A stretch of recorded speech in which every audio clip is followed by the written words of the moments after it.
vamos a platicar acerca de dos grandes temas. Uno es el desarrollo sexual y otro es la identidad de género. Conociendo estos dos conceptos a profundidad, vamos a lograr comprender cuáles son las bases biológicas y sociales sobre esta entidad. Primero, respondiendo a la pregunta, ¿qué es sexo? Sabemos que la combinación de los gametos sexuales, tanto el espermatozoide como el óvulo, van a producir el cigoto y sabemos que estas son células que llamamos haploides. Haploides significa que solamente tienen la mitad de la información genética para poder sobrevivir y reproducirse. Entonces, es la unión del espermatozoide con el óvulo lo que va a poder formar una célula diploide. El espermatozoide en particular se forma en el testículo a través de un proceso llamado espermatogénesis y termina de madurar en el epidídimo y él sufre una serie de cambios que llamamos recombinación genética. Significa que las células de ese individuo van a empezar a entrecruzarse para que estos últimos cuatro células, que son los espermatozoides, van a tener una combinación de genes tanto de mamá, de papá y de nuestros antecesores. A diferencia de el óvulo, el cual se empieza a formar y los óvulos con los que nace una mujer se determinan desde que esa mujer está en la gestación de su mamá. Y entonces es el momento de la fecundación cuando existe la determinación del sexo biológico de una persona. Si el espermatozoide tiene un cromosoma X o y si el óvulo permite esta unión para formar lo que llamamos un cigoto, ¿verdad? Entonces, cuando llega la comadre y te dice, ¿sabes qué? Para tener un niño vas a tener que ponerte en cierta posición y vas a tomar ciertos remedios y que tiene que ser un día impar porque si es un día, pues eso la verdad es que sabemos que no es cierto. El sexo biológico está determinado a través de la fecundación y es algo que tal vez ya está allí desde ese espermatozoide que tiene más funciones en su cola como para poder realizar la fecundación. Entonces, hablamos sobre la determinación y la diferenciación. La determinación nos dicta, o la teoría dice, que si nosotros tenemos un cromosoma X de mamá y un cromosoma Y del hombre, vamos a tener la diferenciación de órganos sexuales masculinos. Esto se da a través de estímulos hormonales que durante las primeras 6 semanas de gestación nosotros somos un cigoto indeterminado. Tenemos estructuras que no son ni masculinas ni femeninas. Y después de la semana 6 de gestación empieza a haber estímulos hormonales y activación de ciertos genes para que las estructuras del cigoto se involucionen y se forman cuando estamos en contexto de XY en órganos sexuales masculinos. Si no tenemos el estímulo del Y o estímulo androgénico, vamos a tener por defecto un desarrollo de genitales y de órganos sexuales femeninos. Y entonces si nosotros tenemos un XX, pues en teoría nos vamos a convertir en órganos sexuales y en un fenotipo femenino. Pero ¿qué sucede cuando tenemos XXY?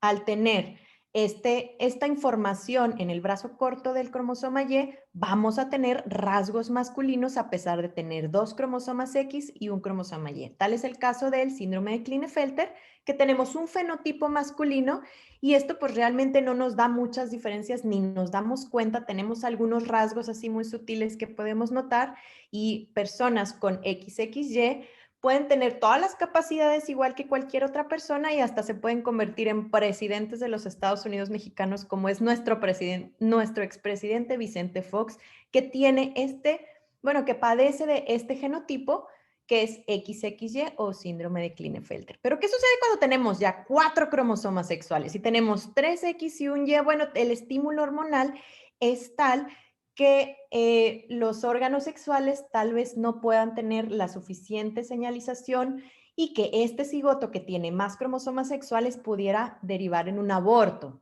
Son las llamadas aneuploidías, que son esta alteración en el número de cromosomas, una causa muy frecuente de abortos. Pero ¿qué sucede cuando solamente tenemos un X? Cuando tenemos Y es algo incompatible con la vida. Cuando tenemos un X, que es el síndrome de Turner, decimos que por defecto, al no tener el estímulo androgénico, nos vamos a desarrollar a un genotipo, perdón, a un fenotipo femenino, con ciertos grados de masculinización, solamente porque el estímulo no es tal como tener dos cromosomas X, y estos individuos que llamamos con síndrome de Turner pueden tener cierto grado de insuficiencia ovárica. Entonces, bueno, entonces nos damos cuenta que la información que existe en nuestros ovarios o testículos data desde generaciones atrás, desde que nosotros estuvimos en la pancita de la mamá y la mamá en la pancita de nuestro abuelo, que tal vez es información que no depende de este momento, ¿verdad? Que depende de generaciones anteriores. Y entonces eso nos da una responsabilidad muy grande, porque lo que hagamos hoy va a repercutir en generaciones anteriores. Entonces, hablamos de la diferenciación de los genitales, porque fácilmente uno puede decir, a ver, ¿es niño o niña? A ver, enséñamelo, y te lo ponen así enfrente. Bueno, hablamos de la diferenciación de genitales a estos cambios que va a sufrir el seno urogenital tras los estímulos hormonales a partir de la semana 6 a 8 de gestación. Y cuando tenemos un genotipo XX con virilización o con una mayor exposición a andrógenos inútero, podríamos tener, de acuerdo a la escala de Prader, un estereotipo masculino dependiendo de qué tanto estuvo expuesto inútero a la diferenciación de este bebé, ¿verdad? Entonces, nosotros encontramos esto que llamamos ambigüedad de genitales cuando tiene rasgos tanto femeninos como masculinos. Tienes un falo prominente o una clitoromegalia o tienes una fusión incompleta de los labios. Sabemos que tenemos cierto grado de masculinización cuando hablamos de que estamos en contexto de un genotipo XX o cuando tenemos cierto grado de feminización cuando estamos en contexto de un XY.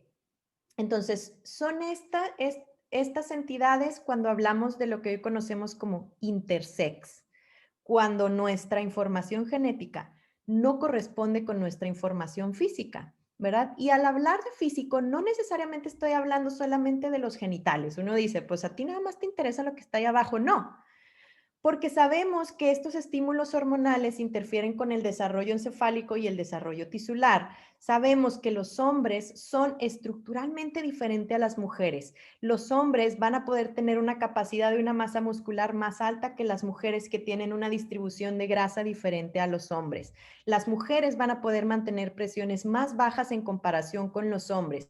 Los hombres van a tener una vida media más corta en comparación con las mujeres. Y entonces sabemos que estos estímulos, tanto genéticos como hormonales, van a tener un impacto en nuestro cuerpo. Y nosotros vemos mujeres que tienen complexión masculina o vemos hombres que tienen una complexión ginecoide. Y sabemos que es esta diferencia entre los estímulos lo que va a hacer que nuestro cuerpo, nuestro metabolismo, nuestra grasa, nuestro músculo se comporte de forma diferente. Y entonces, hablando específicamente del encéfalo, cuando nosotros evaluamos hombres cis y hombres trans, coinciden en que en una parte que es el lecho de la estría terminal que está cerca del hipotálamo, esta parte es estructuralmente más grande en las resonancias magnéticas en comparación con las mujeres y con las mujeres cis. Esta parte se considera en el cerebro la vía aferente de la amígdala. La amígdala sabemos que es esa parte que nos hace ser llorones, que nos hace ser sentimentales, emocionales, que nos hace sentir todas las emociones, toda la tristeza, la felicidad. Y entonces sabemos que por alguna razón los hombres tienen esta parte más grande, tanto los hombres cis como los hombres trans, aunque su información genética sea XX. Y si ustedes alguna vez han leído el famoso libro de Los hombres son de Marte, las mujeres son de Venus, pues se dan cuenta que las prioridades y las necesidades tanto de un hombre como una mujer, y hablando de la mente de un hombre como la mente de una mujer, son diferentes. ¿Eso de qué depende? Pues uno, del desarrollo que tuvieron in útero, del desarrollo que tienen tras la estimulación hormonal y sobre todo de la crianza que tienen durante su infancia. ¿Verdad? Entonces, cuando nosotros decimos, ¿qué es sexo? Decimos, el sexo cromosómico es la información que tenemos en nuestro cariotipo. Si nosotros decimos el sexo génico, hablamos sobre si tenemos o no la expresión de ciertos genes que son determinantes para el desarrollo gonadal. En particular, les voy a mencionar el gen SRY, que es el conocido como gen determinante del sexo localizado en el cromosoma Y. Es la activación de este gen quien hace la involución de las estructuras del cigoto para convertirse en testículos, ¿verdad? Pero no solamente es ese gen, sino que existen muchísimos genes que se involucran en este camino de diferenciación y no solamente son genes sexuales, sino algunos están en cromosomas de que son los autosomas, y esa es la razón por la que en cualquier punto de esta diferenciación pudiéramos tener una variación en esta diferenciación con cierto grado de masculinización, virilización o con diferentes resultados, ¿verdad? Es precisamente en el cromosoma X en donde se encuentra el receptor de los andrógenos. Y entonces ahí nos damos cuenta que, bueno, el cromosoma Y está, órale, ya, vamos a ser hombres. Y dice el cromosoma Y, a ver, espérate, yo te voy a poner el receptor.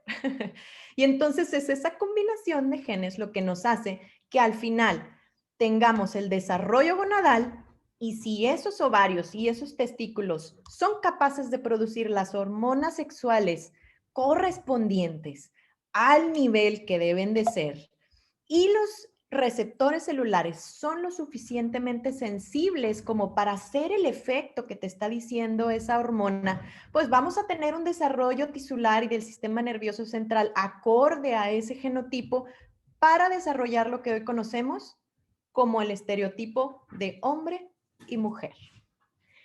Y entonces al nosotros conocer todos estos pasos, decimos, pues tal vez esta no es una escalera sencilla, ¿verdad? No es una escalera unidireccional, sino que puede haber diferentes resultados. Y esto no necesariamente va a influir ni en la calidad de la persona, ni en la fertilidad, ni en el resultado a largo plazo que vamos a tener en su descendencia, ¿verdad? Entonces, bueno, hablando del tema para lo que me invitaron, el concepto del desarrollo sexual de género o de una persona es una combinación de aspectos genéticos, endocrinos y sociales que van a influir en muchos aspectos y cada uno a diferente medida. Y entonces vamos a platicar de cuando nosotros éramos unos bebés, más o menos alrededor de los 6 meses. Un niño es capaz de distinguir caras.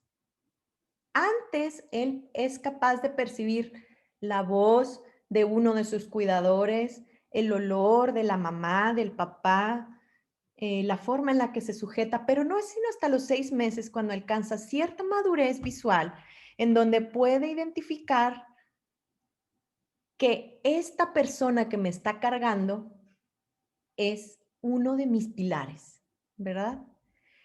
Y no es sino hasta los 2 años cuando el niño conoce un término que se llama etiquetado de género. A los 2 años, un individuo es capaz de decir, este es hombre, este es mujer. Y entonces a los 4 años, al momento de nosotros ir a lo largo del camino de la vida, vemos hombres, vemos mujeres, vemos hombres, vemos mujeres, vemos hombres que se ponen y se quitan los lentes, vemos hombres con traje, con chaquetín, con shorts, con pantalón, vemos mujeres con short, con pantalón, con chaquetín, con vestido, sin vestido. Entonces nos damos cuenta que a pesar de que le pongas y le quites, sigue siendo hombre y sigue siendo mujer. Y no es sino hasta los 6 años cuando hay una consistencia en el concepto de hombre y mujer, en que pues uno se da cuenta de que pues a pesar de que esté aquí en la casa, aquí en la escuela, aquí en este lugar, el hombre, perdón, es diferente que la mujer. Y entonces ahí es algo externo, ¿verdad? El niño va a recibir y va a pensar todo lo que sus papás les digan. Si un papá le dice, tú eres un perro, tú eres un perro, tú eres un perro, tú eres un perro, él va a decir, pues yo soy un perro, yo soy un perro, pues yo soy un perro. Hasta que llega un punto en el que dice, oye, a ver, espérate, ¿seré un perro? Ese punto no sabemos aún con exactitud si llega al momento de la pubertad. Y entonces sabemos que en la etapa prenatal, cuando estamos inútero y estamos en el pleno desarrollo de cero a un cerebro, de cero a un cuerpo, es el estímulo del ambiente a través de hormonas, a través de la activación de ciertos genes, a través de la interacción con ciertos órganos, lo que van a hacer que nuestro desarrollo cambie. Esos primeros meses en donde el cerebro está creciendo, porque el 90% de las sinapsis se realizan durante los primeros 2 años de vida. La importancia de una adecuada nutrición, de un adecuado estímulo durante estos 2 años. Lo que hagamos en estos 2 años, vamos a hacerlo todavía después cuando somos grandes, pero ya no a la velocidad ni con la habilidad que lo hacemos durante los primeros años. Y entonces durante los primeros 2 a 8 años estamos como quien dice en una pausa de crecimiento en donde nada más estamos ganando habilidades, adquiriendo habilidades motoras, físicas, cognitivas, sociales, hasta que llega la pubertad. Ese segundo momento en donde existe otra vez una fase de crecimiento y de cambio seguido por estímulos hormonales. Y entonces, una de las teorías del desarrollo biopsicosocial de Erik Erikson es que nosotros vamos adquiriendo virtudes o adquiriendo, sí, pues virtudes es la palabra, a diferente ritmo y con diferente grado de complejidad. Y entonces, durante los primeros años, siendo que una persona es muy inmadura en su cerebro y vamos a ver que sus necesidades son muy básicas. Tú tienes un bebé recién nacido y solamente va a llorar por hambre, sueño, tiene frío, tiene calor o está incómodo, ¿verdad? Pero si yo llego contigo y te digo, ¿sabes qué? Estás ahorita en la carrera, mañana tienes examen, se acaba de ir la luz en tu casa, no hay agua, no has cenado y no te depositaron este fin de semana, tú, llega alguien y te dice, pues ven, te voy a dar un biberón, te voy a dar algo de comer, tú dices, sácate, eso no es lo que yo necesito, porque nuestras necesidades se van haciendo más complejas. Un niño cuando está pequeño puede estar pegándose y llorando, tú le das una paleta, tú le das un juguete y automáticamente se le olvida. Tú estás preexamen, desvelado, sin agua, sin luz, con hambre, te dan una paleta, tú vas a decir, no, esto no es lo que necesito. Tú estás en una crisis emocional que no sabes qué hacer con la vida, te dan una paleta y dices, no.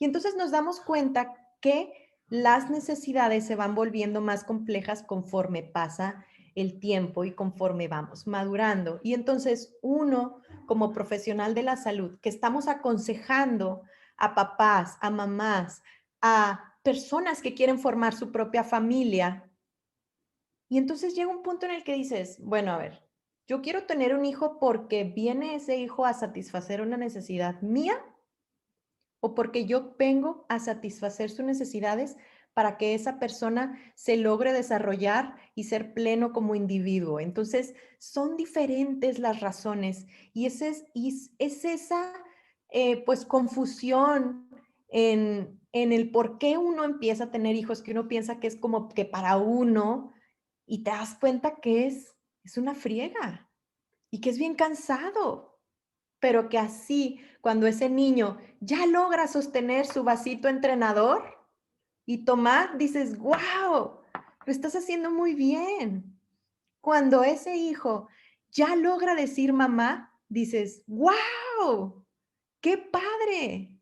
O cuando tu hijo ya se está graduando de medicina y dices, wow, he hecho un médico. A pesar de que eso me costó desvelos, a pesar de que eso me costó dejar algo que a mí me gusta, lo estamos haciendo por algo más. Entonces, bueno, volviendo al tema de identidad de género, nuestras necesidades y las habilidades que vamos adquiriendo se van haciendo más complejas y durante los primeros años, al principio, lo único que van a aprender los bebés, que coincide que de hecho con esa teoría del apego, en donde el bebé establece un vínculo con uno de sus cuidadores, puede ser lo que sea, la abuela, mamá, papá, tío, vecino, establece un vínculo de confianza y en esos primeros 2 años, él va a tener la confianza de poder hacer lo que sea con quien sea sin tener la inseguridad de que alguien me va a dejar, de que alguien me va a soltar, de que me voy a quedar solo. Y entonces vamos creciendo hasta que llegamos en el punto de identidad o la confusión de roles. Ese punto que coincide entre la pubertad y el inicio de la adolescencia, que es de lo que vamos a platicar, que es como que uno de los pivotes para decir quién soy, quién soy.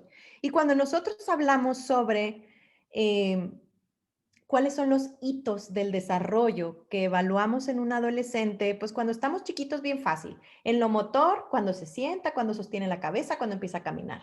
En lo social, cuando empieza a decir adiós, cuando empieza a resolver problemas. En el lenguaje, cuando empieza a decir dada, cuando dice mamá, cuando empieza a formar formas. Pero ya cuando estamos totalmente desarrollados, ¿cuál es nuestra maduración? Es sobre todo emocional. Y les voy a poner esta tabla que aunque está un poquito cargada, solamente quiero que se enfoquen en los temas de autoconcepto. Esta es la tabla que nosotros utilizamos en la consulta para ver cuáles son los diferentes, como quien dice, aspectos que tenemos que evaluar. Les voy a regresar poquito. Por ejemplo, en la adolescencia temprana, entre los 10 y 13 años, generalmente tienen relaciones con alguien del mismo sexo porque se identifican con esa persona, porque ya empieza a haber una autopercepción de lo que ya conozco como hombre y mujer, ¿eso va conmigo? Ahí va la primera pregunta. Para este punto de la adolescencia, ya pasamos por la pubertad y la pubertad hace que tengamos cambios físicos que van a definir nuestros caracteres secundarios hacia femenino o hacia masculino, ¿verdad? Y entonces si nosotros tenemos cierta incomodidad, o bueno, decimos, ¿sabes qué? Voy caminando y ya me toca ponerme los zapatos porque ya me estoy identificando con lo que me dicta la sociedad. O me pongo zapatos o me pongo tacones. Y es lo mismo a que si tú vas caminando con unos zapatos que no te quedan. Llega un punto en el que dices, es que me cala. Me cala de un lado, me cala del talón, me cala, tengo que hacer algo. Hay gente cuyos zapatos corresponden a su talla, corresponden a su estilo y no hay necesidad de que se lo cambien. Hay gente que solamente dice, estos son mis zapatos, nada más que no me gusta el color. Ahora lo quiero color blanco. Y hay gente que dice, estos no son mis zapatos. Y hablamos sobre el término de disforia de género, que este es un término que me causa un poco de ruido porque la raíz etimológica de disforia dice dificultad o dice, sí, o sea, que es un conflicto, ¿verdad? Y no todas las personas que tienen una diferencia de rol o una expresión de género distinta van a tener una disforia de género, ¿verdad? Y el grado de la disforia de género va de acuerdo al grado del prototipo establecido por la sociedad en que ese individuo se relacionó, ¿verdad? Porque va a llegar un punto en nuestra vida en donde tu yo con tu super yo entren en conflicto, tu yo, lo que tú eres, tu cerebro, cómo se formó, con tu super yo y todos los conceptos culturales y sociales, familiares, religiosos. Y entonces que tú digas, a ver, ¿yo quiero esto o no? En algunas personas predomina el super yo, en otras personas predomina el yo. Lo más saludable es que nuestro yo predomine sin que haya tanto conflicto con el super yo. ¿verdad? O sea, que todo lo que está alrededor sea llevador de tal forma de que permita al yo florecer sin ocasionarle un caparazón en donde esté rompiéndose, ¿verdad? Entonces hablamos y en el 2016 se cambió y se categorizó otra vez el término de disforia de género como son criterios que necesita cumplir una persona para poder decir no actúa o no corresponde su comportamiento o su pensamiento con el rol asignado. Y entonces les digo que esto causa un poco de conflicto porque así como les estoy platicando del estímulo hormonal y los receptores androgénicos, así también hay un estímulo hormonal y receptores androgénicos diferentes en las personas que tienen barba en comparación con las personas que no tienen barba. Y si a mí no me gusta la barba, me voy a rasurar sin problema. ¿Por qué esto tiene que ser una disforia de barba? No debe de haber una disforia de barba si solamente es un comportamiento social. O si yo digo, ¿sabes qué? A mí no me gusta el cabello lacio, pues me lo voy a hacer chino, ya tengo disforia de cabello. Pues no. Y entonces, a pesar de que hoy en día este es un término que suena medio rasposo, que suena medio difícil, pues es el término que nuestra asociación, bueno, la Academia Americana de Psiquiatría, cada año va puliendo y que por lo pronto como profesionales de la salud y siempre y cuando nosotros no seamos los que tomamos las decisiones, pues bueno, seguimos las reglas conforme nos dicta la evidencia, ¿verdad? Sabiendo que la perspectiva o el camino va hacia ese retiro de disforia, porque pues yo tengo disforia de nariz, me operé hace 2 años, yo tengo disforia de labios porque traigo labios rojos, yo tengo disforia de pelo porque me planché poquito. Entonces, pues realmente el término disforia de género es algo que hoy en día deberíamos de intentar tomar con cautela, ¿verdad?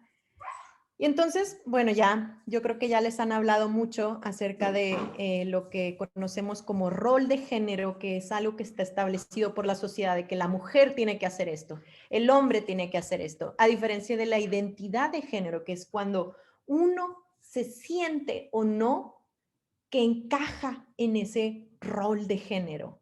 Y la expresión de género es la forma en la que una persona quiere comportarse o le gusta y es tan sencillo como que uno puede ir al closet y decir, oye, ¿por qué tienes ropa formal y ropa deportiva? Porque tu expresión del día a día, un día soy Sara formal, un día soy Sara, me voy a la boda y me pinto como si estuviera de gala. Otro día me pongo tenis y me pongo jeans porque me voy a ir a correr y entonces la expresión es diferente día a día y es algo totalmente normal, ¿verdad? La forma en la que nos expresamos no tiene nada que ver con las decisiones que tomemos, ¿verdad? Si un día yo quiero andar con la greña parada, voy a andar con la greña parada. Entonces, bueno, hoy en día como profesionales de la salud, mientras más conozcamos de este tema, mayor es nuestra responsabilidad con nuestros pacientes. Específicamente hablando sobre la sensibilización de esas personas que están a nuestro alrededor para que conozcan que esto realmente es un proceso que sucede desde que estamos in útero. Más de una vez, y esto es así como un paréntesis, me han dicho, es que la mamá no lo cuidaba bien, es que el papá no le hacía caso. Claro que no. Es más, tal vez fue del lado del abuelo, porque el abuelo, quién sabe, pero no estamos aquí como para agarrar culpables de a ver qué pasa, de por qué tengo disforia de barba o no, ¿verdad? Y entonces, bueno, un mensaje así muy importante es que conforme más conozcan de la medicina, de la sociedad, mayor es nuestra responsabilidad, uno, para educar, para detener la desinformación y para proveer el apoyo que nuestros pacientes necesitan, pues estamos en una sociedad. Hoy en México apenas están creciendo en las comunidades y apenas están creciendo en las sociedades que apoyan, pero tenemos miles de años con diferente expresión y diversidad de género. ¿Por qué hasta ahorita? Ya nos habíamos tardado y entonces es parte de nuestro trabajo incorporarlo al día a día, ¿verdad? Entonces, bueno, No sé si me estoy pasando ya de tiempo, si tengan alguna pregunta, si quieran platicar algo de algo en particular. Sí, bueno, muchísimas gracias por su ponencia, doctora Sara Ortega. Luis Rodríguez tiene una pregunta ya a mitad de la sesión Ujú. y pregunta, doctora, buenos días, muchas gracias por compartir tanto conocimiento. Mi pregunta es, si en una sociedad en la que el género deja de ser tan restrictivo a lo binario, ¿podría dejar de existir la disforia de género? Ah, totalmente. Es la restricción y es ese concepto que tiene la sociedad de que solamente debe de ser hombre o solamente debe de ser mujer, lo que nos está haciendo que tengamos esta clasificación. Imagínate que yo te digo, el hombre es con barba y entonces vamos a tener hombres sin barba y los vamos a estar clasificando en el DSM-4, digo, perdón, en el DSM-5 como que no. Y es que no estás a gusto con tu barba, porque los hombres deben de tener barba. No, no, no, no, definitivamente no es así. Y tenemos estas entidades en donde hay X0, XXY, donde tenemos ambigüedad de genitales por una insensibilidad de los receptores androgénicos y que tenemos diferentes expresiones fenotípicas cuando nuestra información cromosoma es XY. Y es esas, son esas, pues en donde se traslapa en que no nada más va a ser hombre y va a ser mujer. A ver, pero tengo testículos, pero también tengo una vulva y una vagina y boobies. Entonces, esa es la razón por la que hoy en día queremos nada más retirar esa clasificación forzosa de lo que decimos hombre, mujer. No, sabemos que hay un abanico y como los puse en la imagen de las escaleras, pues podemos tener diferentes resultados, ¿verdad? Muchísimas Ujú. gracias por la contribución. Cualquier pregunta posterior hecha, por favor, deposítenla en el chat. Habrá un espacio al final para colocarla. Continuaremos con la ponencia de la licenciada Tania Morales. Por favor, licenciada, la sesión es suya. Muchas gracias, gracias Sara, gracias a todas las personas que me invitaron, todas las que están aquí en domingo a las 10:30 de la mañana. No traigo presentación, más bien vengo a platicarles un poco. Me da gusto verles. ¿Cuántas personas son? Actualmente tenemos 46 personas conectadas. Felicidades, qué buena convocatoria. Ojalá que todos sean especialistas de la salud. A mí me gustaría comenzar platicándoles un poquito o abriendo esta historia con una pregunta, que es un poco para completar lo que Sara ha dicho antes que yo. Yo no soy doctora, yo soy abogada, soy historiadora del arte, también diseño joyería, pero soy mamá de un chico trans que amé y cuidé desde los primeros momentos en los que me enteré que estaba embarazada, y además acompaño familias a nivel nacional porque a familias que tienen hijas, hijos, hijes trans y adolescentes, o sea, de la más pequeña de 4 años a 19 años aproximadamente. Esto me ha permitido aprender muchas cosas, esto me ha permitido, me ha obligado a estudiar mucho, de muchas maneras, desde el ámbito de su especialidad, esto que decía la doctora, pues es parte de lo que he estudiado, pero entre eso y otras cosas, como historia, como sociología, como género, como muchas cosas. Y entonces, bueno, pues mi intención es compartirles un poco de lo que he aprendido en mi labor. Y bueno, me gustaría iniciar con una pregunta y justamente es, ¿qué es ser hombre y qué es ser mujer? De pronto lo tenemos como muy pensado en que lo entendemos y más bien crecemos con estas historias de ser hombre o ser mujer. ¿Qué es el concepto de ser hombre o ser mujer? Si cada una y cada uno de nosotros pensamos qué es eso, es un poco difícil definirlo, porque como lo ha dicho ya Sara antes que yo, existe una pluralidad y una diversidad de corporalidades.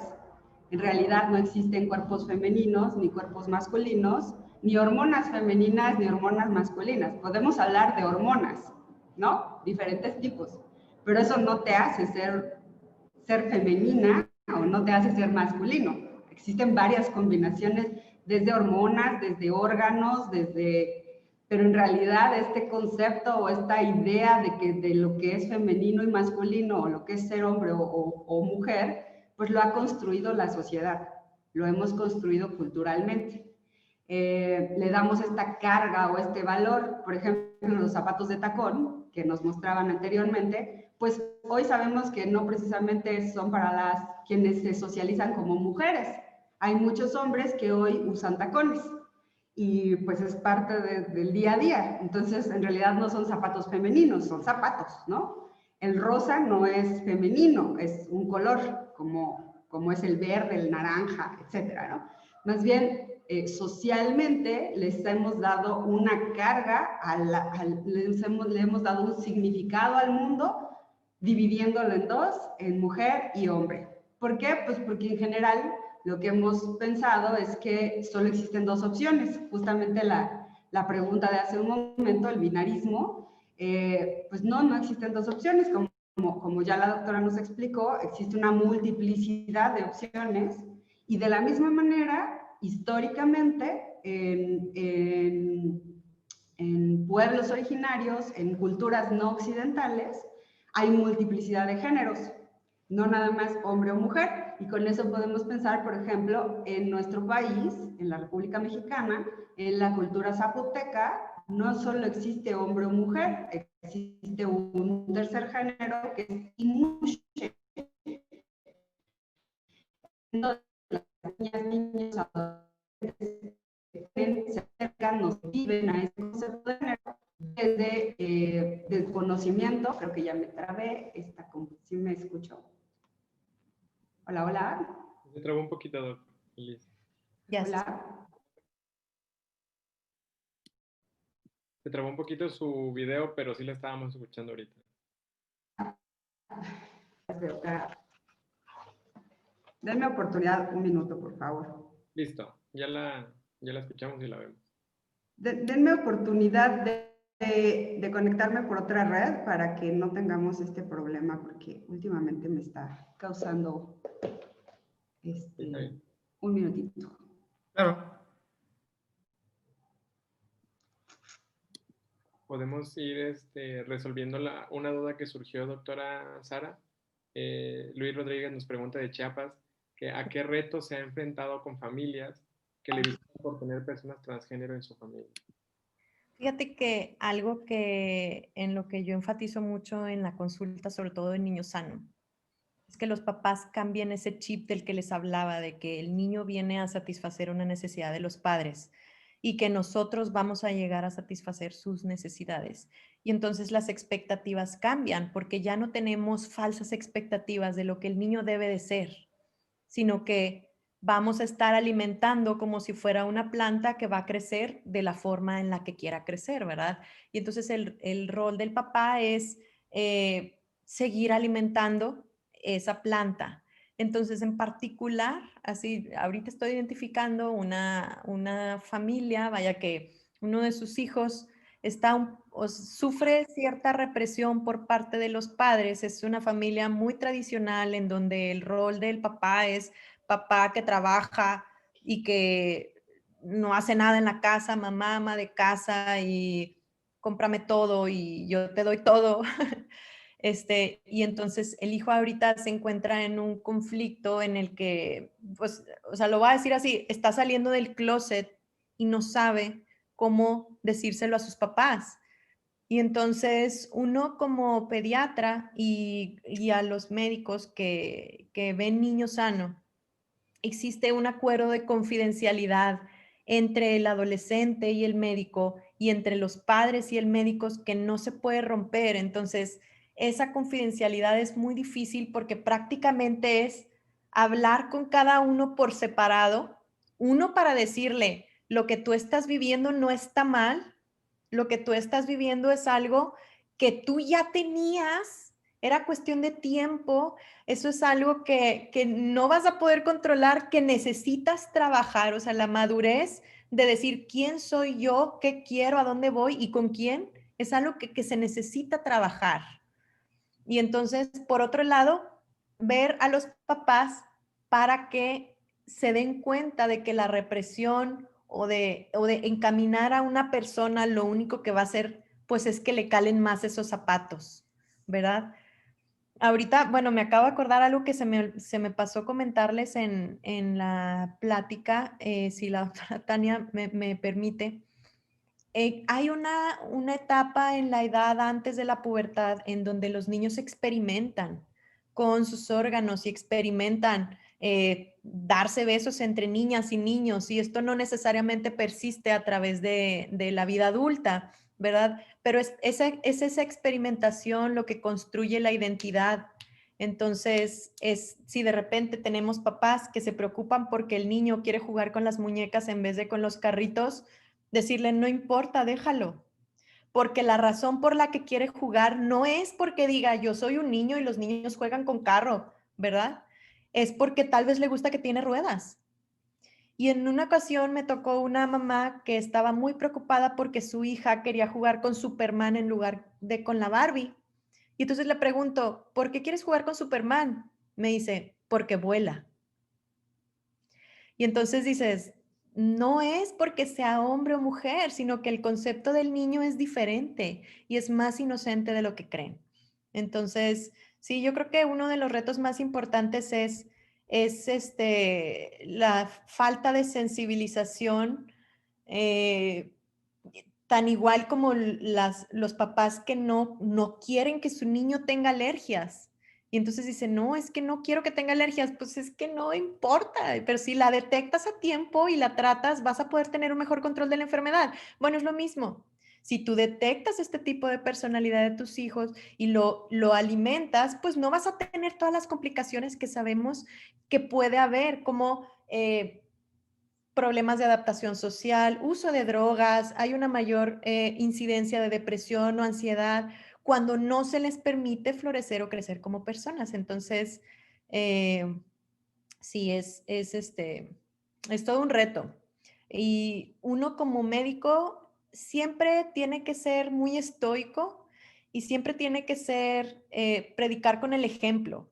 Si tú vas a ver un paciente y luego te dice la mamá, mira, es que hizo diarrea, aquí hizo, y tú ves así que toda la sangre, y tú dices, ¡ah!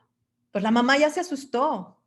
Pero si tú dices, ok, es diarrea y tiene sangre, ok, como que la mamá dice, bueno, pues eso es algo que sucede, ¿verdad? Y entonces, cuando nosotros somos de que, o sea, somos muy, que ponemos nuestros prejuicios o que nos dejamos llevar por la sociedad y decimos, es que esto sucede. No, no, nosotros tenemos que ser muy objetivos y muy serios y muy directos con las familias cuando hablemos con ellas, porque eso es lo que ellos van a aprender de nosotros, ¿verdad? Pues ellos van con nosotros porque nosotros sabemos entre comillas, porque hay un mundo de información y no sabemos todo y tenemos que ser lo suficientemente honestos y humildes para decir, hasta aquí sé, te voy a mandar con alguien que sabe más que yo, ¿verdad? Y bueno, espero que haya respondido a la pregunta. Y muchísimas gracias por responder la pregunta.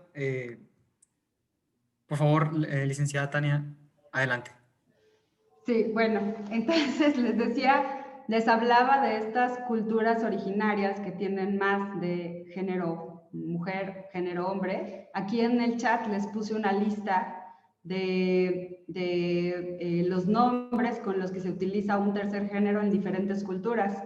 Eso nos puede dar una idea de que pues, es parte de la naturaleza humana, no solo estas posibilidades de expresiones físicas diferentes, sino estas formas de construir sociedades con géneros diferentes. Entonces, pues si partimos de eso, cada vez lo podemos ver como mucho más natural. ¿Qué nos tocó a la sociedad mexicana? Pues nos tocó una mezcla de dos culturas, de las culturas que había acá con la cultura española, y bueno, predominó esta forma occidental de separar o de clasificar a las personas en hombre y mujer. Y no está lejos o sea, no es sorprendente también pensar que de pronto la medicina puede basarse justamente en esta idea occidental de lo que es la salud.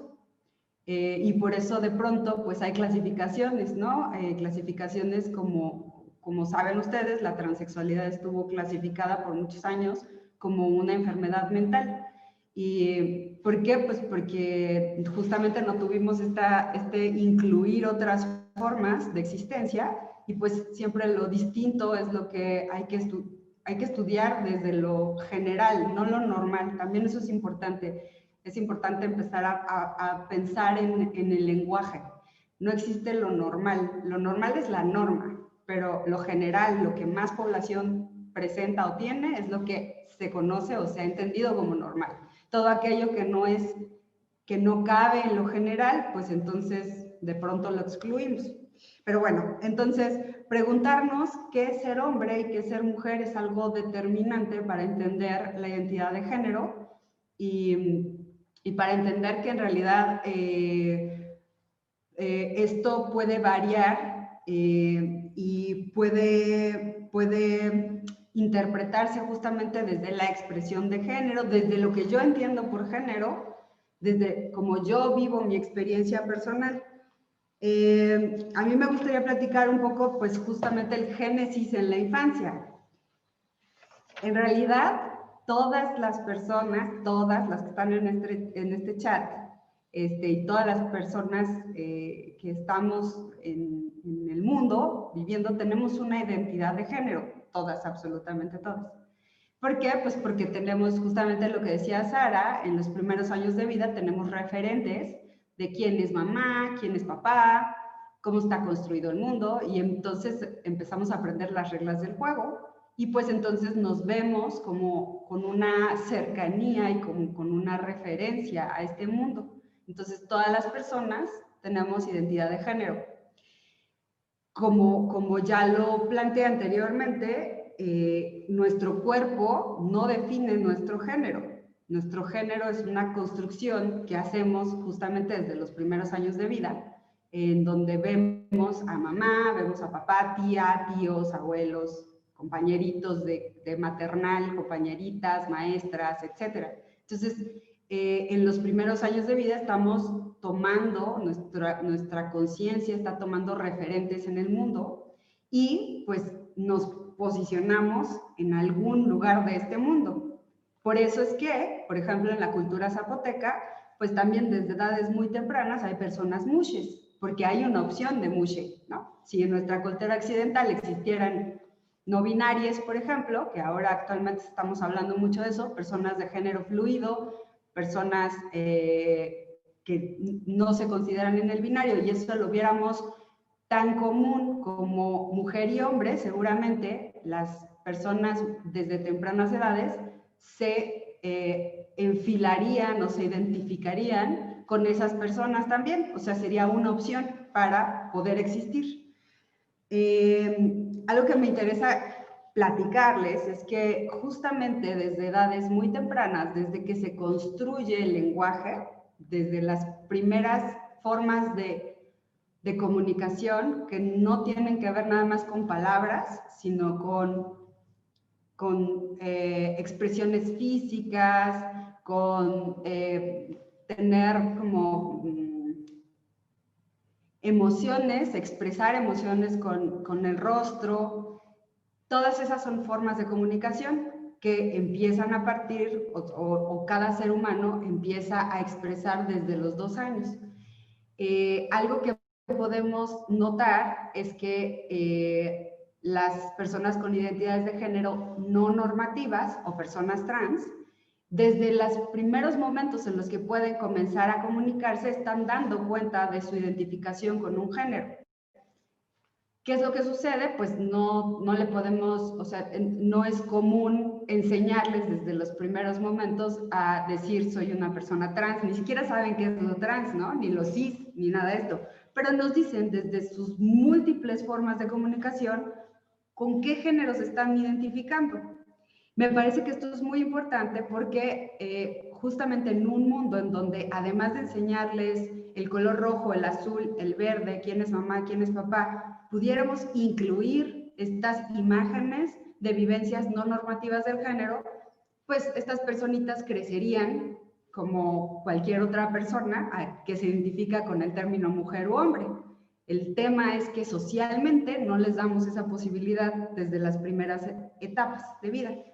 Yo les quiero platicar como mi experiencia personal. Yo no sabía nada sobre lo trans, sobre las identidades de género, hasta los 13 años que mi hijo me puso a estudiar, cuando mi hijo tenía 13 años.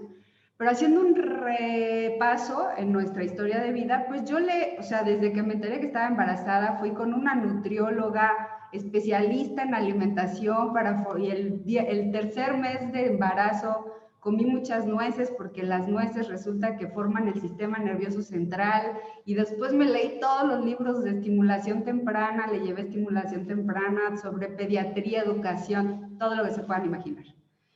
Y yo nunca me había dado cuenta que mi hijo era un hombre trans. ¿Por qué? Pues porque yo no tenía conocimiento de esa experiencia. Cuando hago una revisión en nuestra historia, pues yo les puedo decir que desde el cumpleaños número 3, él me dijo que él quería ser Peter Pan en su fiesta de cumpleaños. Y yo, o sea, que quería una fiesta de Peter Pan, y yo le dije, sí, ¿de quién te quieres disfrazar, no? De Campanita, de Wendy. Y él me vio así como, me hizo sus manitas así y me dijo, pues de Peter, ¿no? Así de, ¿cómo se te ocurre? Pues, ¿en qué estás pensando de Peter Pan? Yo soy una mujer una mujer cisgénero, que tiende a no ser estereotípicamente lo que se piensa o se espera de una mujer. Crecí bastante libre y respetada en una familia no machista, y por lo tanto para mí no hay tema como esto es de mujer, esto es de hombre o esto es obligado a. Y a mí me hizo gracia esto de que quisiera ser Peter, y por supuesto le hice su disfraz de Peter, y yo fui tigrilla y fuimos capitanes y toda la familia así, ¿no? Pero ese es como el recuerdo más antiguo que tengo, en donde él se empieza a posicionar en este mundo de una manera diferente a la esperada. Por supuesto, en nuestra familia no fue algo que le limitó nunca, justamente fue una persona muy respetada. Entonces, tanto las expresiones de género como traer el cabello corto, el deporte, pues tampoco eran esperadas por estereotipos, sino como un ser humano completo. Pero yo comúnmente veo en familias que acompaño que justamente los 3 años es la edad en la que nuestros hijos comienzan a decirnos de diferentes formas, desde a mí me gusta esto, o yo juego a ser Dash, ¿no? En caso de niños, Dash, Peter Pan, Nemo, o Campanita, la princesa Sofía, etcétera. Es una forma de posicionarse. ¿Qué es lo que sucede? Que en las primeras etapas, 4 o 5 años, comenzamos en el kinder y pues entramos a un mundo bastante normativo, en un mundo escolar en donde esto es niña y esto es niño. ¿Qué es lo que sucede con una personita a la que no se le está dando ni siquiera el lenguaje para poder expresar esto que estás pensando de mí no soy yo? Pues uno no tiene cómo decirlo, no tiene cómo explicar esto que estaba viviendo, y después entra un sistema educativo en el que le dicen, tú tienes que usar falda, tú tienes que usar pantalón, tú te formas en esta fila, tú te formas en esta. Y estas personitas no tienen suficiente vocabulario para explicarnos que estamos poniéndoles en un lugar que no es el suyo, y después llega un conjunto de un sistema completo de maestras, maestros, compañeritas, compañeritos, en donde te dicen tú no vas aquí, tú vas acá. ¿Qué es lo que platicamos justamente con adolescentes trans que ahora nos pueden explicar? Lo que nos dicen es, desde el kinder, así en los primeros días, yo recuerdo que iba al baño de las niñas y me sacaban y me decían, no, tú vas al de niños. Es decir, todas las personas tenemos claro cuál es nuestro género desde los primeros años de vida, no solo las personas trans, todas las personas. Yo recuerdo que desde los 4 años sabía perfectamente que era una mujer. Esto no es diferente en las personas trans.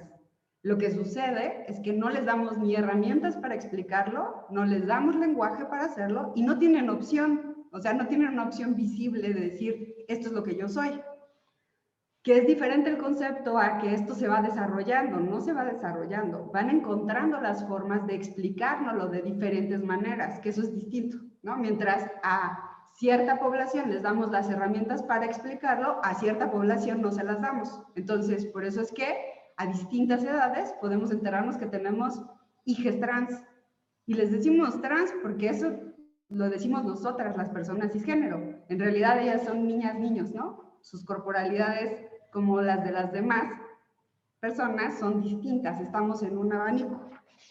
Entonces, a mí me interesa mucho explicar por qué es importante el tema de la salud en personas trans, niñas, niños, desde sus primeros años de vida. Hoy tenemos niñas, niños trans que ya desde que comienzan a hablar tienen su nombre elegido.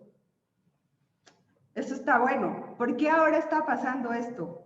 Porque hoy las familias, somos familias más preparadas, más empáticas, que nos interesa desarrollar comunicación y vínculos entre las personas, entre los integrantes de nuestra familia, estamos más atentos a la escucha y entonces hay también temperamentos en donde niñas o niños dicen, momento, yo soy Sofía o yo soy Eduardo, ¿no? Lalo, lo que sea.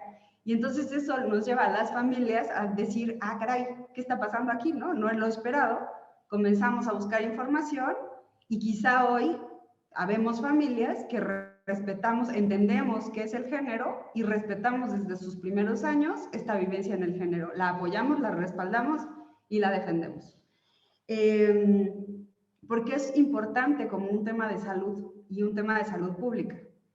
Pues, punto número 1, porque somos seres humanos y me parece que lo importante en términos de salud o el compromiso que se tiene como especialistas de la salud, pues es acompañar en el mejor estado de bienestar a una persona. No importa su identidad de género, y si su identidad de género coincide o no con lo que imponemos al momento del nacimiento. ¿Qué les pasa a las niñas, niños, adolescentes trans?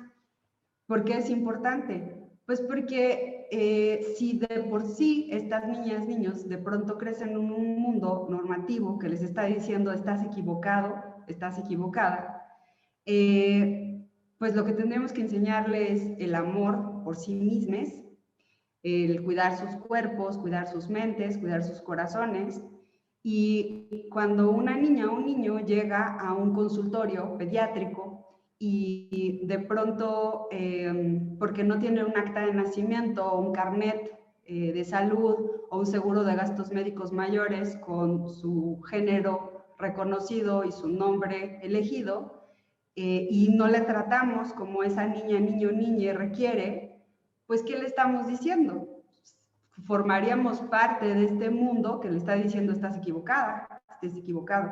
Y me parece que como especialistas de la salud, lo que tendríamos que hacer es generar en estas niñas, niños, niñas, adolescentes, esta conciencia de que su cuerpo, de su mente y de su corazón tienen que ser cuidadas y cuidados por ellos mismos para empezar. Entonces, si una niña, niño, niña llega al consultorio y no se les respeta nombre y género, pues ¿cuándo va a volver al consultorio? No va a querer regresar, ¿no? De pronto algo que estamos viendo actualmente es que son los adolescentes, las adolescentes, quienes tienen que aprender a explicarse, por ejemplo, frente a doctoras y doctores. ¿Por qué? Pues porque ustedes saben, en la medida en la que justamente estos temas de derechos humanos enfocan la visión de la niña o del niño en el tema de salud, o sea, hoy vamos las familias a un consultorio pediátrico y pues no le preguntan a la mamá o al papá qué le duele a su hijo o a su hija, le preguntan a la niña o al niño qué te duele, dónde te duele, qué sientes, porque pues lo que nos interesa es la persona. Entonces, si esa persona no se siente reconocida y no siente la confianza de poder decir me duele la panza, ¿Por qué? Pues porque me están nombrando esta médica o médico, me está nombrando con un nombre distinto, pues entonces no vamos desde esas primeras etapas de vida a generar una conciencia de que hay que cuidarnos del autocuidado. Entonces, eso me parece muy importante, más allá de lo que pensamos o las ideas que tenemos sobre lo trans, estas son personas que van a tener las mismas necesidades que las demás personas que no son trans, de piel, de gastroenterología, de absolutamente todo. ¿Qué es importante y fundamental? Pues respetar su nombre y su género.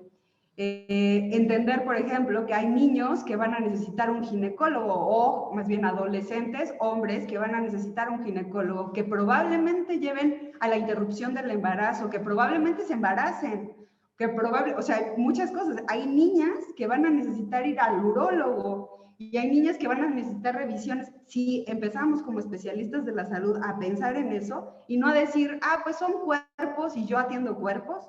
No, atendemos o atienden personas integralmente, ¿no? Y el chiste es que estas personas se sientan cómodas con quien les está atendiendo.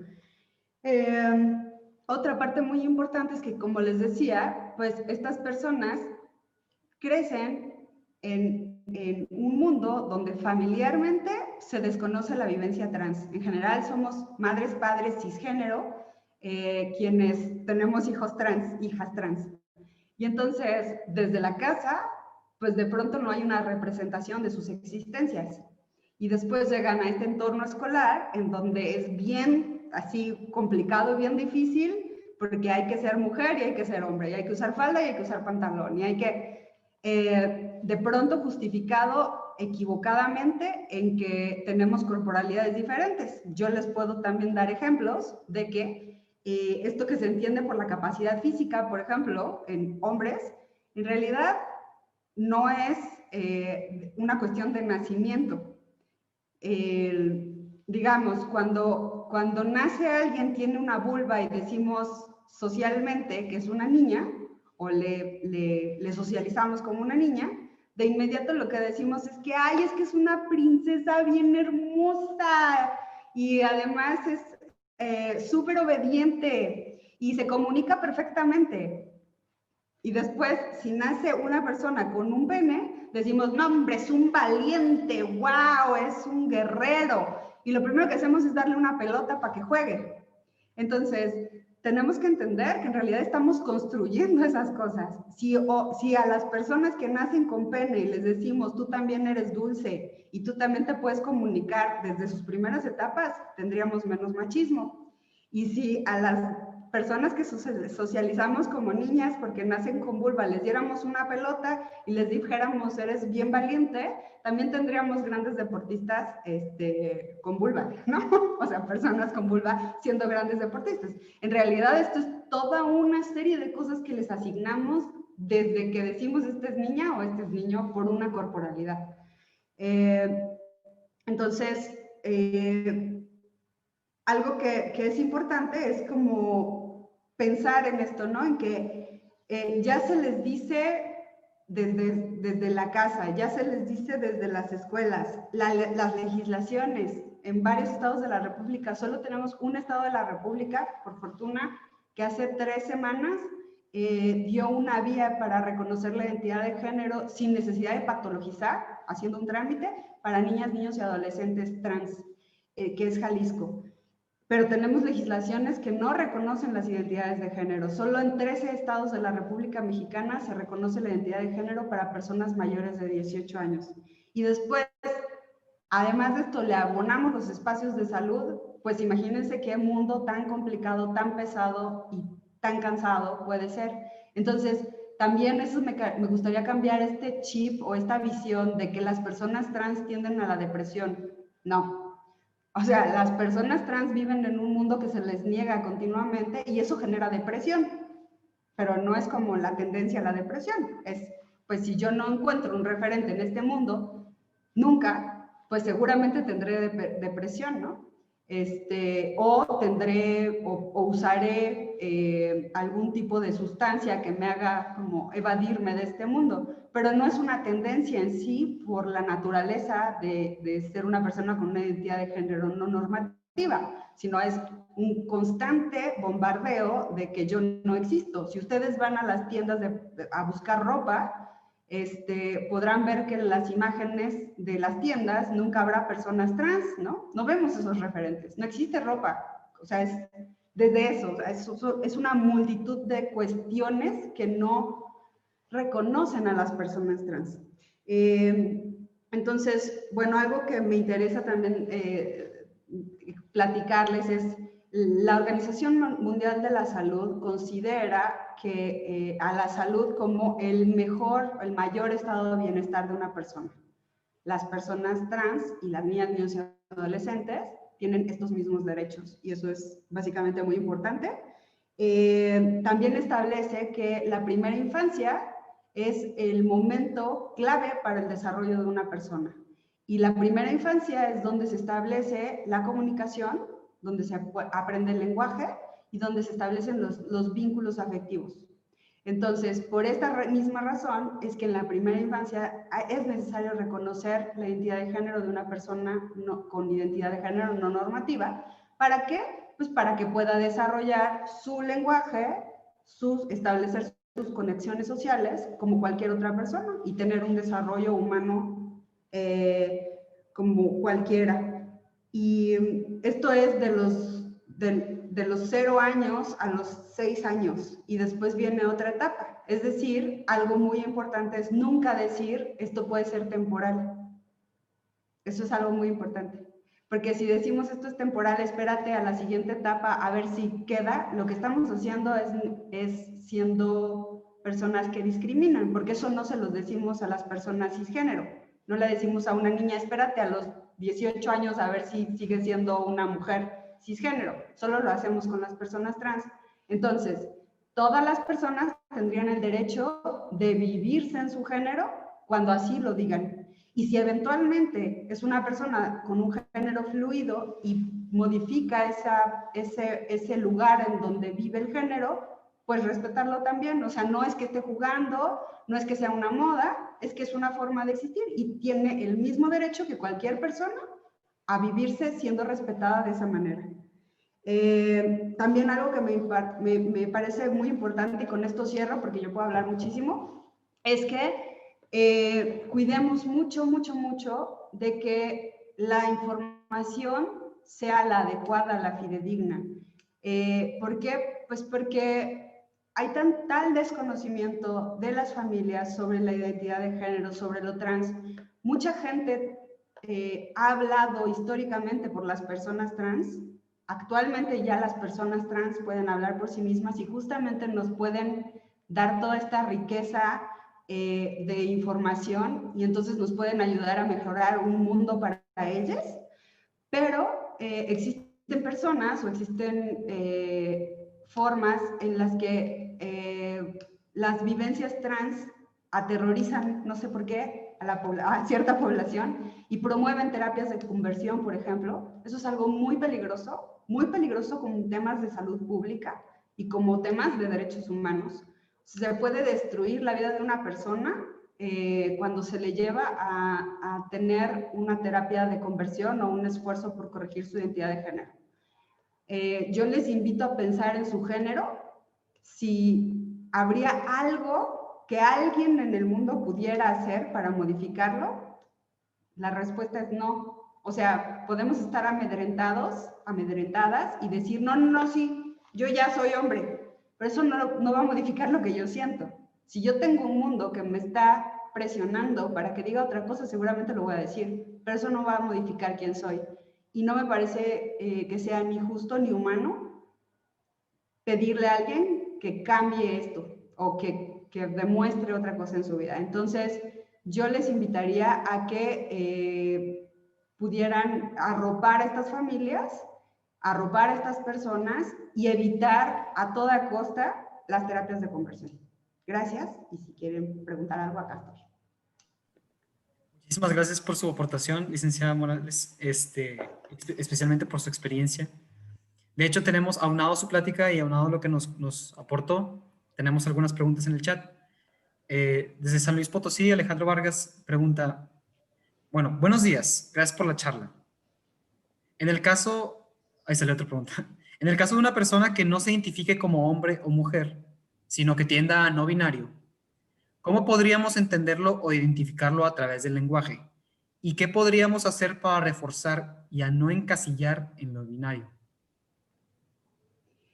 Pues sí, justamente me parece que lo importante es escucharles.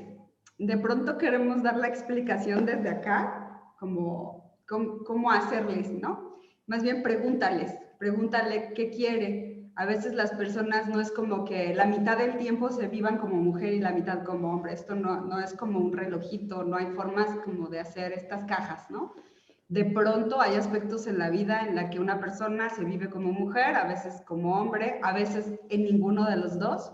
Más bien me parece que este es un momento social muy importante para comenzarles a preguntar a las personas cómo se viven y entonces al revés, o sea, el conocimiento lo tienen esas personas y nos los pueden regalar. No encasillar es muy importante, justamente esta expectativa de que si es una persona no binaria, entonces nunca en la vida va a querer vestirse como en un género específico.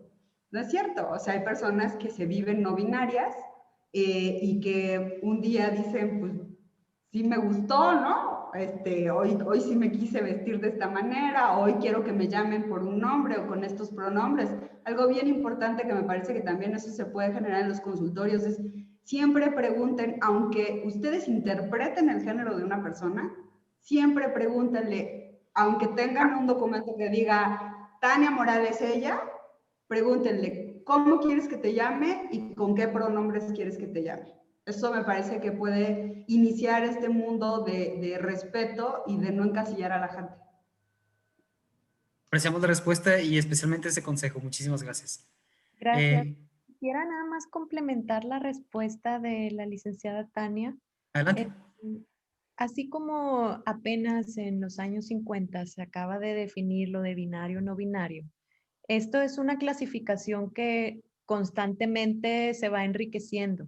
Y entonces tenemos binario no binario y dentro de la clasificación de binario tenemos todo un abanico de diferentes tipos de identidades, entre ellos de los que se encuentran asexual o que es, por ejemplo, demisexual, que es, por ejemplo, que tiene rasgos de uno y rasgos de otro. Y entonces, ¿cuál es nuestro trabajo? Conocerlos todos para poder identificar en esa persona. ¿Sabes qué?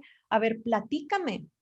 ¿Qué es lo que tú tienes? Hoy en día no existe una herramienta estandarizada para poder clasificar de acuerdo al resultado. Así que contesta este test para ver qué tipo de identidad de género tienes. No existe todavía. Ahí se los dejo de tarea por si alguien quiere hacer una tesis o algo al respecto.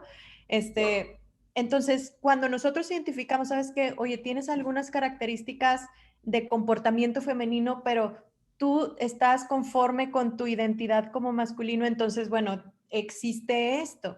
Y entonces tú como que se lo propones y dices, pues mira, existen estas posibilidades, elige con la cual tú te sientes más identificado, ¿verdad? Más conforme. Porque llega un punto en el que nosotros somos la zapatería y llegan los clientes con nosotros y dicen, es que no me queda el zapato, no sé qué es. Y entonces uno debe decir, pues mira, tengo zapatos de tacón, flats, tenis, esto, a ver, ¿cuál es el que a ti te queda? Tengo talla tal, tal, tal, a ver, déjame ver tu pie para ver cuál te queda y entonces ya que esa persona pueda caminar a gusto con el zapato que le corresponde. Y esto es algo que definitivamente tiene que ver con zapatos porque nosotros cambiamos los zapatos todos los días y existen personas que, como lo menciona la licenciada Tania, cambian de género a lo largo del día o de su vida porque esto es algo fluido. Ser gender fluid es de que de repente yo me siento, me identifico con mujer en algunos aspectos y de repente con mujer, hombre en algunos otros aspectos. Entonces esto es algo que también se vale. Tú ves al macho man con su sombrero, sus botas, su barba, escuchando a los Backstreet Boys y entonces dices, ¿qué onda, verdad? Entonces eso es válido. Y entonces nosotros conocer los diferentes tipos de clasificación para poder identificar, ¿sabes qué? Alguien está en conflicto, yo te ayudo. Puedes hacer esto, puedes hacer esto, puedes hacer prueba. La cuestión de experimentar es parte de la formación de la identidad de la persona como tal. Y es como decir, cuando estamos en la prepa, pues nos ponen una que otra materia de sociales y una que otra materia de salud para ver si lo que te gusta es sociales, si lo que te gusta es salud, es lo mismo. Entonces, para esas personas que dicen, es que yo no me siento ni hombre ni mujer, llegan contigo, entonces tú les dices, pues, ¿cómo te sientes? A ver, platícame, dime qué te gusta, dime esto. Hasta que no exista una prueba, una encuesta, una herramienta estandarizada, validada en español o en Estados Unidos, no importa, para poder definir la identidad de género de cada persona, tenemos que hacerlo con nuestras habilidades de interrogatorio y de plática y todo. Entonces, ¿cómo hacer para no encasillar en lo binario? Pues nomás no digas que lo único que hay es hombre y mujer. Y también, Gracias. ya, nomás, también a esto le voy a sumar una cosita. Combatamos los estereotipos también, ¿no? Yo también les comparto, yo tengo un hijo varón trans que a veces se maquilla y a veces se pinta las uñas y a veces me roba mis faldas. Y eso no le quita ser varón. Le gusta la ropa bonita, ¿no? A veces y se pone ropa bonita. Y eso no deja, o sea, no de pronto voltea a ver a un niño y entonces ahora el hombre tenía que cargar y el hombre no podía decir lo que sentía o no podía llorar. No, pues somos seres humanos, ¿no? Entonces, no encasillar, incluso en las infancias y adolescencias trans es muy importante, y combatir los estereotipos y los que nos hacen daño es también lo importante. Y también es muy importante diferenciar entre la identidad de género y las orientaciones sexuales.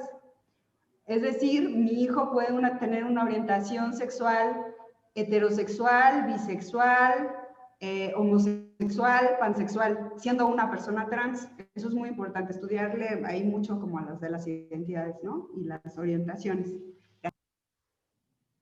Muchísimas gracias por la contribución extensa a la pregunta. Tenemos algunas otras preguntas en el chat. Esta dirigida hacia la licenciada.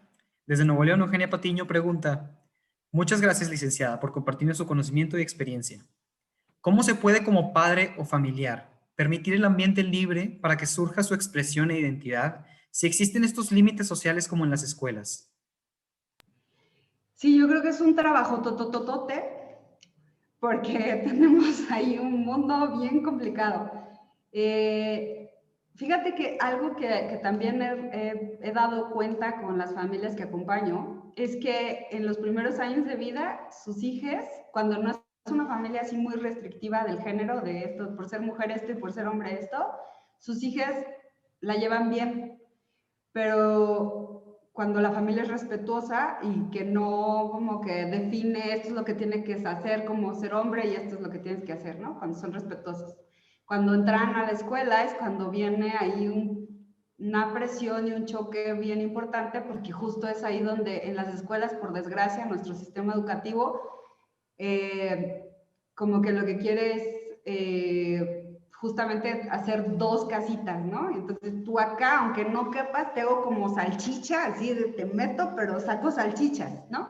En lugar de celebrar estas diferencias. Es un reto muy importante porque es un reto constante desde la casa. Por ejemplo, les decía, ¿no? O sea, el día que mi hijo, hombre trans, ya viviéndose como hombre socialmente, públicamente, un día llegó y me dijo, ¿me prestas esta falda? Con todo lo que hago, me choqueó primero, dije, ¿cómo falda? Pues que no, lo que queríamos decir era lo otro. No se lo dije, pero lo pensé y lo recapacité y yo dije, pues sí es cierto, ¿no? O sea, la falda está increíble, entonces, ¿cómo? ¿Por qué no la va a usar, no? Yo creo que debe haber una revisión constante incluso de cómo se conforma la familia, qué le toca a qué, por qué. O sea, porque a mí, siendo mujer, quizá me toca lavar trastes y al hombre le toca lavar los coches. ¿Por qué no se puede como hacerlo cruzado? Entonces, yo creo que esta constante revisión de los roles en nuestras familias es muy importante. El hecho de que nuestros hijos se sientan respaldados siempre y respaldadas siempre. O sea, que no vamos a tratarles de una forma en la casa, pero ya cuando salimos a la sociedad, entonces pues ya me acomodo en la sociedad y digo, ay no, te tienes que comportar como todos los demás. No, o sea, me parece que esto hay que repetirlo en las esferas sociales en las que vivimos, con nuestras amistades, o sea, hacia afuera. Y me parece que es muy importante, justamente ahí es el trabajo de las familias con las escuelas.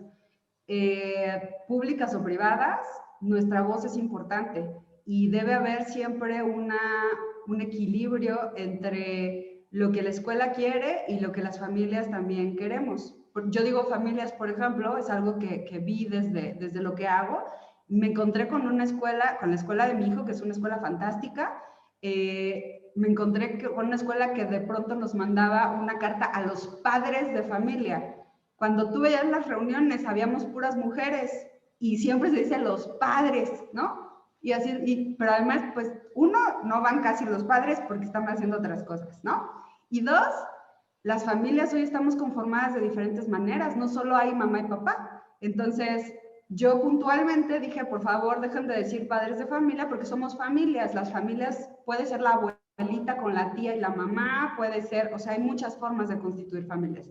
Y me parece que eso es importante, que es cansado, pero que es un paso que tenemos que dar como sociedad, de estar diciendo todo el tiempo, poniendo como el dedo, diciendo, a ver, ¿por qué a las niñas les pides que den 3 vueltas corriendo al patio y a los niños 10, cuando podrían hacerlo siendo niñas o siendo niños, socializadas de esa manera, hacer el mismo ejercicio? Lo comprobamos con las infancias trans. Sus cuerpos son diferentes y logran hacer lo que se les pide. Entonces, en realidad también estos son como ideas de lo que socialmente creamos, de lo que pueden hacer los hombres y las mujeres. Muchísimas gracias, licenciada. Haremos referencia a 2 preguntas más que se encuentran en el chat. Esta es para la doctora, desde Aurora Ortega. Doctora, muchas gracias por la plática, muy interesante. Estos temas de identidad de género en pediatría, ¿cómo es el mejor manejo con la interconsulta con la psicología? ¿Cuál sería la mejor forma de manejar estas situaciones con niños o jóvenes transgénero? Gracias, súper buena pregunta. Hoy en día existen guías de manejo para los niños y es importante que se establezca un equipo multidisciplinario entre el pediatra, psicólogo, psiquiatra, el endocrinólogo y un cirujano urólogo en caso de que exista pues el interés en hacer una cirugía o procedimiento de reafirmación de género. Pocos lugares aquí en Nuevo León, les comento, existen para la atención a pacientes de la comunidad LGBTI.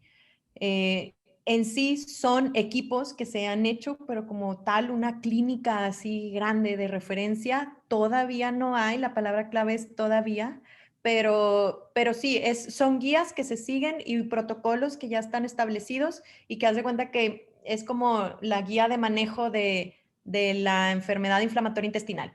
Existe también ya por las grandes asociaciones, que es la Academia Americana de Pediatría, que yo creo que por mucho nos lleva muchos años de ventaja. Aquí en México estamos en pañales, pero sí, lo importante es encontrar ese equipo, ¿verdad?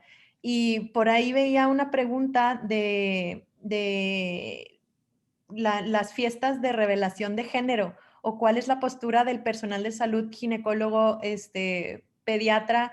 De una vez les digo, hay muchos médicos que todavía pues les cuesta trabajo comprender esto porque pues son tiempos diferentes y hoy en día nos enseñan a que lo que sabes hoy probablemente en 2 días ya no sea verdad. Y como médico, como practicamos la medicina basada en evidencias, tenemos que estar siempre predispuestos a que lo que tú conoces hoy en día no es ley y que puede cambiar conforme se va agregando la evidencia.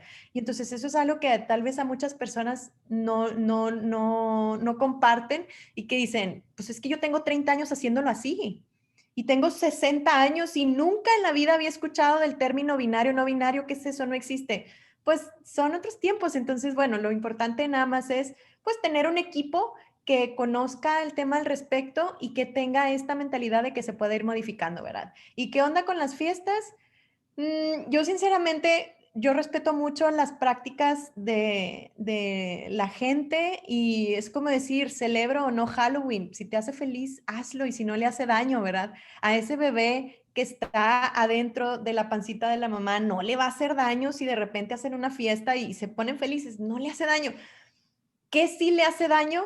Que le digas, tú eres hombre cuando ella se identifica como mujer. Entonces, si quieren hacer fiestas, si le quieren hacer baby showers, si quieren poner carritos, muñecas, que hagan lo que quieran, siempre y cuando respeten la voluntad del niño, ¿verdad? Entonces, a mí en lo particular no me encantan las fiestas de revelación. Voy y he ido así con mis amigas que lo hacen, pero yo no haría para mi hijo, ¿verdad? Algo muy personal. Pero no es respetable, o sea, así como existen lugares para fumadores y no fumadores, pues uno respeta el lugar de fumadores, así como ellos respetan el lugar de no fumadores, ¿verdad? Si ellos quieren hacer una fiesta, pues hagan una fiesta. Sí, no deja de ser como que, pues, un impacto de la sociedad. Sabemos que el rol de género y el género es algo que dicta la sociedad, entonces la fiesta obviamente es así como que otra vez celebrar que solamente es género binario, porque nunca he visto que salga al final un pastel verde, ¿verdad? O sea, de que tiene ambigüedad de genitales, no, pues nadie.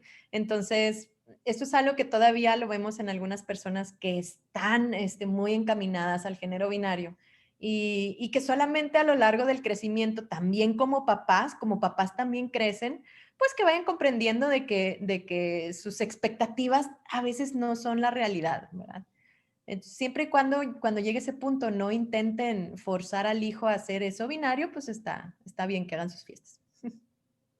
Muchísimas gracias por su aportación. Y como era una pregunta dirigida hacia ambas ponentes, también queremos saber su opinión, licenciada Morales. La pregunta era, ¿qué postura se tiene con respecto a las fiestas de revelación de género y si existe difusión de esta postura al personal de salud involucrados en el embarazo?